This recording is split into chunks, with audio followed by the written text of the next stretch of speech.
农业部最近这几冬推出着补助的政策，希望饲鸡的业者来转型。也毋过即摆少年人无愿意接手，加上提升设备都要开大条钱，这政策正歹推行。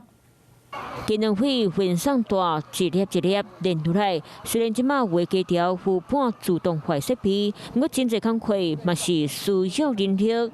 做这道差不多拢是规年透天无伫咧休，嘛互少年仔拢无愿意困。养鸡的话，最辛苦就是1年365天，通通要来嘛。 好，包括过年也要来嘛。早期大鸡条算是开放式的，不过随极端气候加上禽鸟类病毒传染的威胁，农业部最近推出将鸡条改做水连式的补助政策，相关补助1000万，要起都要停工，何农友有真侪顾虑。就是要用水帘的啦，就密闭水帘，就是这样子，环境也比较好，而且。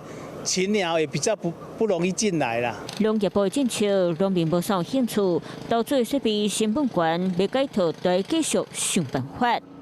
Hello， 我是张新文，想要抢先掌握最及时的新闻资讯吗？赶快订阅、按赞、开启小铃铛，锁定华视新闻 YouTube 频道。